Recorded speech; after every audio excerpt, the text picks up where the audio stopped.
Hello everyone, it is DaftRyosuke coming back to you again with another 1/18th scale diecast model review. And today we have the 1990 Lexus LS400 by Road Tough. And now this actual model is very special to me because I actually own a 1990 LS400 in this exact color scheme with the black over tan leather interior. And when I bought that car, I pretty much knew that I had to have a 1/18th scale model of it. So I immediately went to eBay, and this was the only one that I could find, and so I bought it. But with that being said, this model is nowhere near perfect. I've given a full review of it on liveandletdiecast.com, a blog where I go to write about all my diecasts. And, I said, all things considered, it's a good model, so to speak, if you like this kind of black, nondescript sedan type collection, but it is not a good model of the car itself. It's really, there's really no better way to go about describing it than to just go ahead and dive into it. Excuse me. So let's just go ahead and take a look at this car. Like I said, it's a 1990 LS400. It's listed as an 89 on the box, but they did not make an 89 LS400. The first model years were technically all 90s. But, if you look at the car, from a glance, it does do a pretty good job of representing the car it's supposed to represent. It is very much an LS400. I don't really think many people would look at this and say it's anything different than what it says it is. And all the proportions are almost correct. There's a few minor complaints I have about the back end back here. On the real car, it's a little bit more curved than this. This one definitely feels a little bit more straight-edged than on the real car. But, from a glance, everything looks about right. But when you really get up close to some of the details, that's where everything starts to sort of fall apart. For instance, the chrome door handles, no LS400s came from the factory with chrome door handles. Those are all like aftermarket things that you can add to the car. The wheels are pretty much correct. These are the 15-inch original wheels from the 1989 through 1993, I want to say. Model years of the LS400. The lights are kind of a weak spot. They are correctly shaped and correctly proportioned to the real car, but the moldings on the inside make them look a little bit smaller than they actually are. And everything else up here, for the most part, is pretty correct, though, but the fog lights are not correct to the real car. Actually, the fog lights on the real car are actually in the headlights. So that's a minor demerit there. Coming around the other side, everything looks about right. And same thing with the back, like I said earlier, with the proportions of the back and everything. They look a little off, but nothing too major. But then you come on the inside, and things kind of start to fall apart. Everything looks like a sea of beige plastic, and that's mostly down to the actual model company here.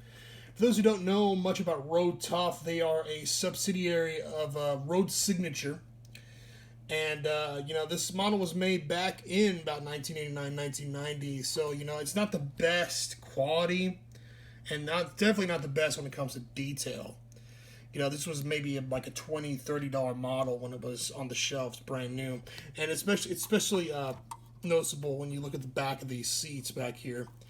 They are so thin and so tiny that if these were on a real car, there's no way they'd be comfortable. And,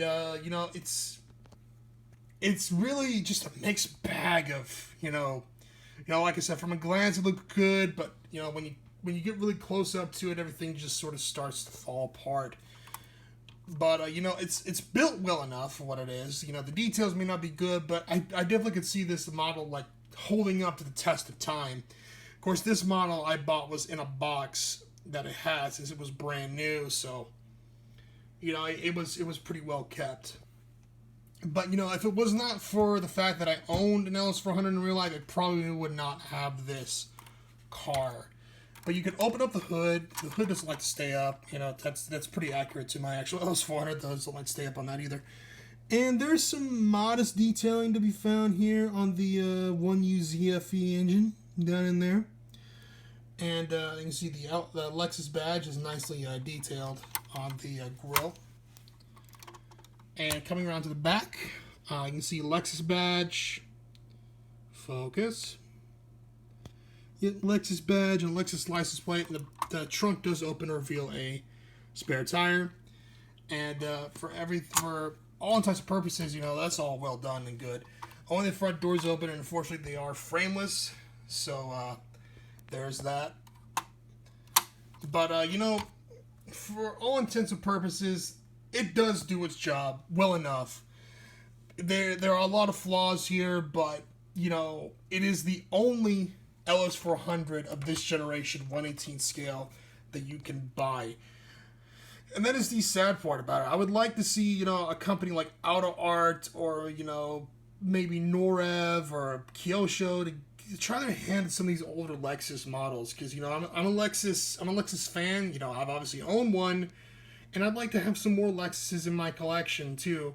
Unfortunately, this is the only first generation or UCF10 chassis LS400 that is available in 1/18 scale. You can find some 1/24th scale model kits of this particular generation. You know, they make a few different ones, including one that I'm actually looking at because it has the 93 and 94 updated wheels, which my car actually has.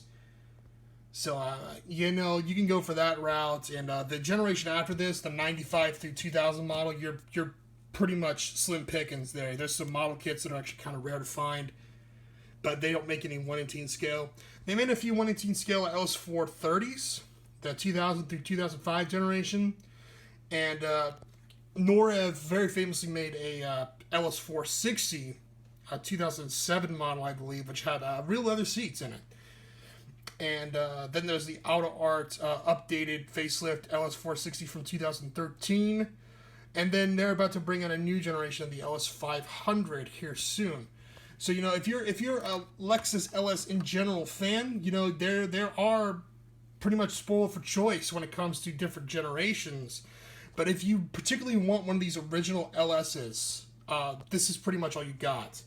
And they do come in this black color, and there is a white one that I've also seen making the rounds on eBay too. But, you know, if you are a, you know, fan of collecting more detailed and more accurate versions of these models, then this one probably isn't the best one for you. I'd probably recommend going for the Tamiya Japanese model kits for more accurate detailing on the outside and more accurate proportions to the real car. But, you know, if you really don't care about your quality of cars and you just want the cars in your collection, then yeah, I'd say this is a pretty good car to have. The only problem is with them being out of stock, you know, out of original stock, they do fetch a little bit of a higher price on eBay. I think this one was about $50. I've seen them go for $60 and $70 and up. So, you know, do search around before you make your purchase on the first one that you find on eBay.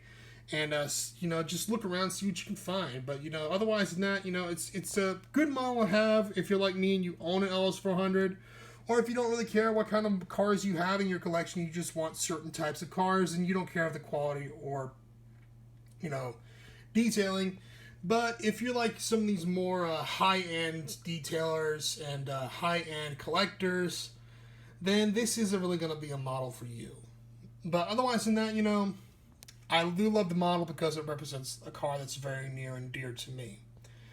Anyway, guys, I really hope you enjoyed my review of this Road Tough LS400. Leave a comment, like, and subscribe. You know, if you have any recommendations of models that you would like to see me pick up and review later on down the line, I'll see what I can do about those. Otherwise than that, hope you all enjoyed, and I'll see you next time. Hope you have a good day, and goodbye.